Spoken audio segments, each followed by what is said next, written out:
বকেয়া টাকা না দিলে লোকসভা নির্বাচনে বাস ও মিনি বাস পরিষেবা বন্ধ করে দেবে গণপরিবহন বাঁচাও কমিটি। রাজ্যের মুখ্য নির্বাচনী আধিকারিককে চিঠি দিয়ে বেসরকারি বাস ও মিনি বাসের বরাদ্দ বাড়ানোর দাবি জানিয়েছেন সংগঠনের প্রতিনিধিরা।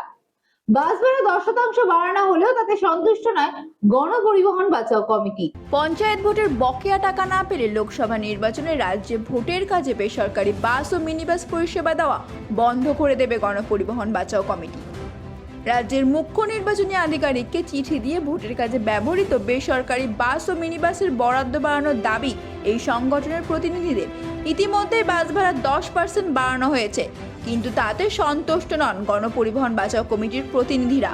তাদের দাবি প্রার্থীদের বরাদ্দ বেড়েছে, ভোটের আনুষঙ্গিক খরচও বেড়েছে, কিন্তু পরিবহন ক্ষেত্রে প্রয়োজন অনুযায়ী বরাদ্দ বাড়ানো হয়নি। বিধানসভা পঞ্চায়েত সেখানেও এই একই দাবি ছিল, কিন্তু কোনো দাবি মানা হয়নি।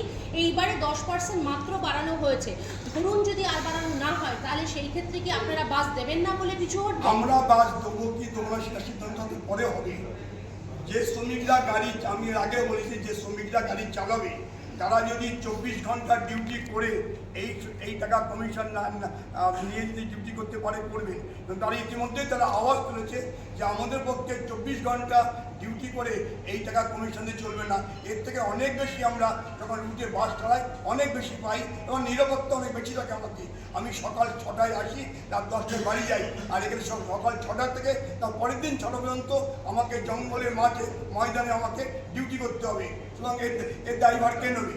এই ভাবনাটা ভাবতে হবে সরকারকে। আচ্ছা, আরেকটা বিষয় জিজ্ঞেস করবো, সেটা হচ্ছে যে আপনাদের যখন এমনি বিষয়টাই আমরা বলেছি যে রাস্তা থেকে এইভাবে গাড়ি রিকুইজিশন করবে না। তার কারণে দুটো রিকুইজিশন হয়, একটা এসপি রিকুইজিশন হয়, একটা ডিএম রিকুইজিশন হয়। ডিএম রিকুইজিশন হয় ফর হচ্ছে যারা ইভিএম মেশিন যারা পরিচালনা করে, আর এসপি রিকুইজিশন হয় পুলিশ বহন করার জন্যে। এবং আমাদের দুরকম রিকুইজিশন নয়, একরকম রিকুইজিশন হোক। কত গাড়ি দরকার হবে আমাদের সংগঠনকে বলো, সংগঠনের তরফে যারা আমরা আছি তারা আমরা সেইভাবে সাহায্য করবো।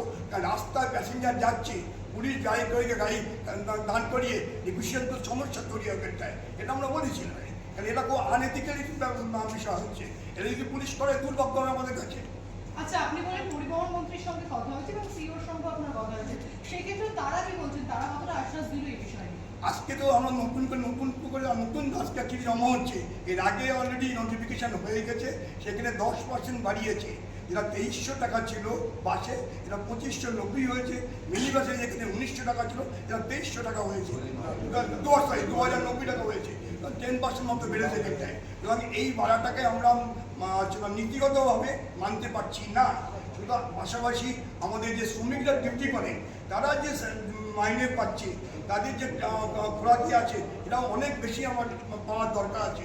টাকা হচ্ছে যে 250 টাকায় একটা শ্রমিকের 24 আওয়ার্স খাওয়া চলে না। তার ব্রেকফাস্ট থেকে আরম্ভ করে লাঞ্চ থেকে আরম্ভ করে ডিনার থেকে আরম্ভ করে টিফিন হতে পারে না। তো এটাকে লজিক্যালি ভাবতে হবে একটা মানুষকে, যে মানুষকে তার খেতে গেলে তার কত টাকা লাগতে পারে। কলকাতা থেকে খাওয়া একরকম, আর এখানে জঙ্গলমহলে ডিউটি করতে হবে, সেখানে গিয়ে থাকা খাওয়ার খরচ এক বন্ধ করতে পারে। এবং এই জায়গায় আমাদেরকে ভাবতে হবে এখানটায়। এবং নাইট অ্যালাউন্স, যদি কোনো ছোটো গাড়ি নিয়ে কেউ যদি কোনো ভ্রমণ করতে যায়, তো দীঘায় যাক বা কোনো জায়গায় যায়, সেই ছোটো গাড়িকে কিন্তু রাত্রি যে থাকে তাকে কিন্তু নাইট অ্যালাউন্স দিতে হয় এখানটায়। তো সেক্ষেত্রে আমাদের গাড়ি থেকে নাইট অ্যালাউন্স দেওয়া হবে না, তো আইনেই আছে। তো এই জায়গাতে আমরা কেন বঞ্চিত হবে এখানটায়? এই বঞ্চিত যাতে না হয় তার জন্যে আমরা চাইছি একটা সুষ্ঠু বিচার বিবেচনা আমাদের জন্য তৈরি করা হোক, এবং ইলেকশন তাতে আরও সুষ্ঠুভাবে আমরা পরিশোধিত হবো, এটা আমরা মনে করছি। বাচ্চাকে সঠিকভাবে বড় করতে, যদি বাচ্চাকে ভালো করে বুঝতে পারি, জানতে পারি, চিনতে পারি, তাহলে কিন্তু আমাদেরকে মানুষ করতে অনেক সহজ হবে। আমরা একটা উপায় আমাদের কাছে আছে, DMIT, demographics multiple intelligence test. আমরা আজকে একটা অদ্ভুত জিনিস নিয়ে কথা বলবো, যেই জিনিসটা আমরা সবাই চাই বাচ্চাকে সঠিকভাবে বড় করতে, এবং বাবা মা হিসেবে বাচ্চা যাতে বাবা মার চেয়েও আরও ভালো শাইন করে, আরও ভালো যেন কাজ করে, সেটা সব বাবা মাই চায়। এর জন্য আমরা যদি বাচ্চাকে ভালো করে বুঝতে পারি, জানতে পারি, চিনতে পারি, তাহলে কিন্তু আমাদেরকে মানুষ করতে অনেক সহজ হবে। আমরা একটা উপায় আমাদের কাছে আছে, যেই একটা টেস্টের মাধ্যমে, সেই টেস্টটার নাম হচ্ছে DMIT, demographics multiple intelligence test. এই টেস্টের মাধ্যমে আমরা বাচ্চার ইনবর্ন ট্যালেন্ট, ইনবর্ন স্ট্রেংথস, বাচ্চার এরিয়াস অফ ডেভেলপমেন্ট, বাচ্চার কোন দিকে ন্যাক আছে, বাচ্চা কীরমভাবে পড়াশোনা করতে চায়, কীরমভাবে লোকের সঙ্গে মিশতে চায়, এই সব জিনিসগুলো আমরা বাচ্চার সম্বন্ধে জানতে পারবো সঠিকভাবে। যদি আমরা এটা জানতে পারি তাহলে আমরা বাচ্চাকে সেই রকমভাবে তৈরি করতে পারবো, এবং তৈরি করতে পারলে বাচ্চা ভালো ফল করবে, শুধু পরীক্ষায় নয় জীবনও সে ভালো করে দাঁড়াবে, যেটা সব বাবা মার ইচ্ছে। হ্যাঁ, আমরা আজকে এখন দেখাবো এই যে অদ্ভুত যে প্রসেস বা অদ্ভুত যে একটা টেস্ট, সেই টেস্টটা কি করে হয়।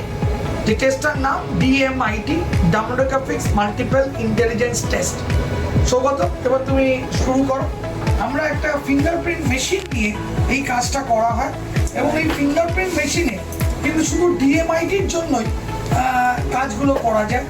প্রথমে আমরা লেফট হ্যান্ডগুলোকে আগে নেব, তারপরে আমরা রাইট হ্যান্ড নেব, এই দুটোরই আমরা ফিঙ্গারপ্রিন্টগুলো নেব, এবং 3 রকম শেপে নেব, সামনে সাইড 3 রকম করে নেব, যাতে করে আমরা অ্যাকুরেট টু অ্যাকুরেট রেজাল্ট পেতে পারি।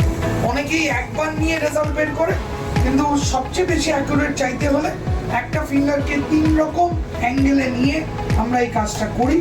আপনারা দেখতে থাকুন কীরকমভাবে টেস্টটা হচ্ছে, এবং একটা সফটওয়্যারে আমরা ফিঙ্গারপ্রিন্টসগুলোকে তুলে নিচ্ছি, এবং তুলে নেওয়ার পরে আমরা সেই রিপোর্টটা, যেই কাস্টমার আমাদের সঙ্গে করলেন রিপোর্টটা, সে ওই রিপোর্টটা পায়, এবং তারপরে আমাদের একজন সাইকোলজিস্ট আছে যিনি টোটাল রিপোর্টটার উপর একটা কাউন্সেলিং করেন, এবং সেই কাউন্সেলিংয়ে একটা entire discussion between the parent and the councillor হয়, যাতে করে বাবা মা বুঝতে পারে তার কোথায় স্ট্রেংথ, তার কোথায় এরিয়াস অফ ইমপ্রুভমেন্ট, তার পার্সোনালিটি, তার কি ইচ্ছে অনিচ্ছে, পড়ার স্টাইল, এবং কোন দিকে সে বড় হয়ে ভালো রোজগার করতে পারবে, বিজনেস করবে না চাকরি করবে, চাকরি করলে কোন স্ট্রিমে যাবে, সব কিছু সে কিন্তু বিশদভাবে বাবা মা জানতে পারে।